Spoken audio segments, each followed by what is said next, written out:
Hello, my name is Michael Tillotson, and I am an author. These are my two books, right here.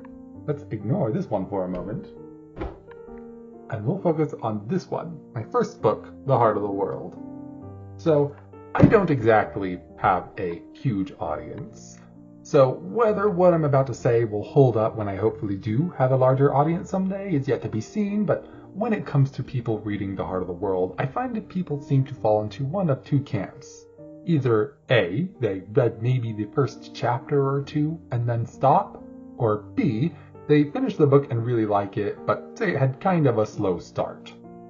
When I was making The Heart of the World, I 100% knew this quote issue, unquote, was a thing. The story I wanted to tell in The Heart of the World required this slow start where things are relatively calmer at first before shifting gears into the second half and more juicy parts of the story. A lot of the times I find nowadays, this kind of writing style is ragged on by a lot of people. You hear a lot of people say things like, I don't want to wait until chapter 10 for things to get good. I want things to be good now. And don't get me wrong, I understand where this is coming from. If you watched the first episode of a TV show and it kinda sucks, then why would you watch the second one, right? Well, I'll tell you why, because I watched the first episode of Flip Flappers and thought it was really stupid, and it was only by episode 3 or 4 that I started to really get into it. And now it's basically at the top of my list of favorite anime. Not that there's much competition, I don't exactly watch a lot of anime, but it did have to contend with Full Metal Alchemist Brotherhood, Number 6, and Shiki, so, it wasn't a free win. And Flip Flappers isn't like an exception here or anything. There are tons of really great games and TV shows where I've started it and thought it was kind of meh at first, and later on I found myself really invested. Nier Automata, Star vs. the Force of Evil, Amphibia. And there are a few fun cases too, like Steven Universe and this webcomic called I Was Born to Work Retail, where I had actually started somewhere in the middle, got invested, and then went back to the beginnings and was like, wow, this beginning kind of isn't great. And sometimes this is just a matter of the writer or the animators or whatever still getting into the groove of things. It might be a little bit of a hot take, but I actually find the first episode of Avatar: The Last Airbender to be kind of meh, and it's not until a few episodes in that I start to really get into it. Simply put, writing beginnings is hard. A lot of the time, the best part of the story are things that we need build up for, and so you can't just throw them at us right at the beginning. More on that in a little bit. But at the same time, as a writer, you're trying to find a way to hook your readers right at the beginning. Like, my favorite part of Amphibia is Darcy, but you can't just lead with Darcy, right? You need that build up or Darcy simply doesn't mean anything. I often describe my book in one of two ways. It's either the story of Iphos, which it's what you'd expect. He's the protagonist after all. The entire book only came into existence after all because I loved the big scene in the chapter A Broken Heart. If you've read the book, which you should, do it, then you probably know the one. But beyond that initial scene, you may be a little surprised to learn that the big thing I wanted to write with The Heart of the World isn't actually Aphos' story, but Miriam's. And I'm going to try to be fairly light on spoilers here, but it's really Miriam's character arc that kicks off the second half of the book, It's her search for the truth and the conflict within herself that's really driving the plot forward at this point. And Aphos still has a role in all of this, of course, but it's Miriam who served as that sort of catalyst for the second half of the story, and at least in my opinion, the conflict happening inside of Miriam is the best part of the book. But the thing is, Miriam's mental collapse in the second half of the book doesn't really mean anything unless you see how she is before that mental collapse, If there's no build-up, then we don't understand the contrast in her personality between the two halves of the book, and this character drama simply doesn't work. This sort of shift in personality for a character serves as the backbone for tons of stories. In Steven Universe, one of the biggest themes is how Steven started off as this immature kid who grew into his own over the course of plot. In Amphibia, Darcy's role as the big bad villain exists as a direct contrast to Marcy's role as literally the most lovable person ever in the early parts of the story. And probably one of, if not the best example out there, is Nier Automata, where the entire final arc of the story is 9S's absolutely heartbreaking mental breakdown, which only works because we know him as gentle and awkward and lovable in the early parts of the story. And all of these stories kind of have meh beginnings. Steven Universe and Amphibia's plots are totally unfocused, with almost no relevant story threads until later, and Amphibia is particularly bad here because all of the interesting character drama happens between Anne, Sasha, and Marcy, but throughout the first season, Sasha has maybe 2 or 3 episodes, and Marcy doesn't appear at all. And Nier Automata's first act of its story is like the most bland and generic anime plotline you will ever see. But crucially, despite all of this, all of these quote bad unquote starts are necessary for the story to really come into its own. When we don't see how these early moments play out, the later moments and how the story wants to be told just doesn't work.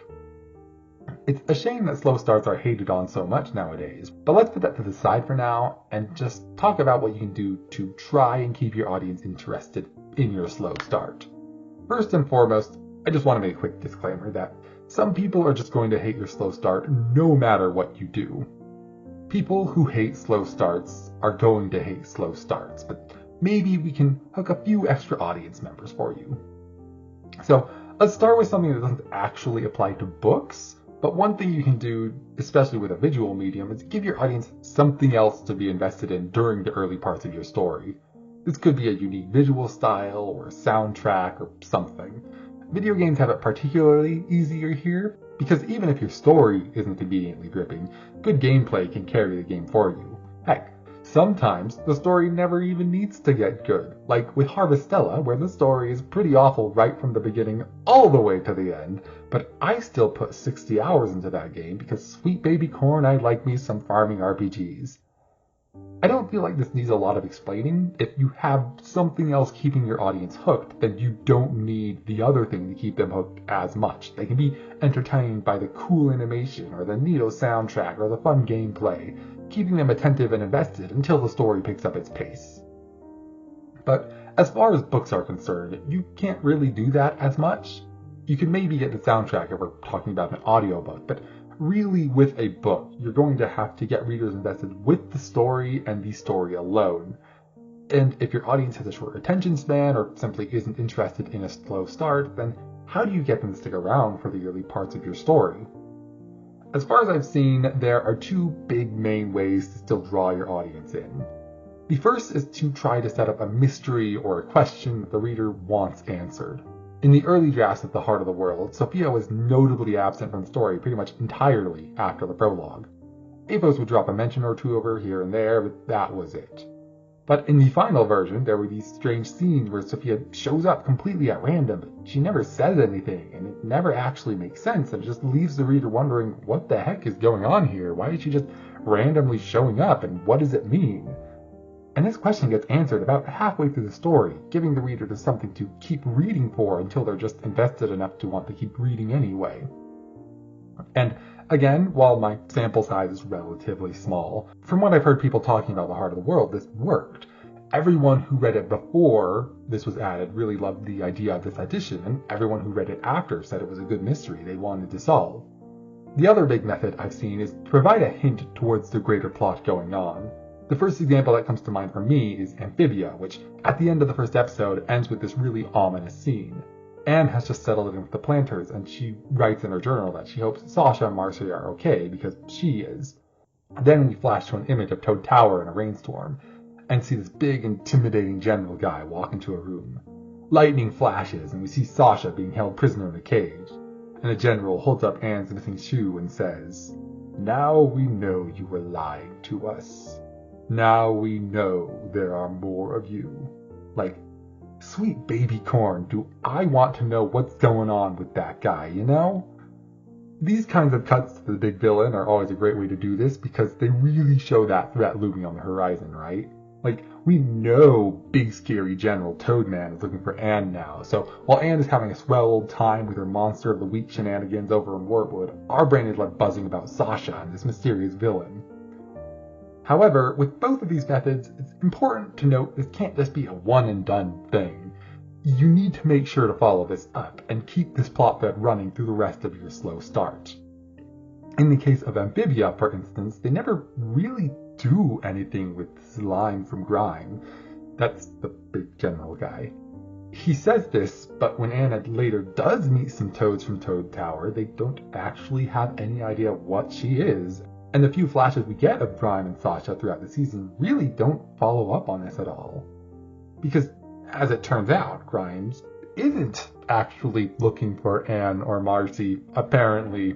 Maybe that's not the implication I was supposed to get out of that initial scene, but that's what I did.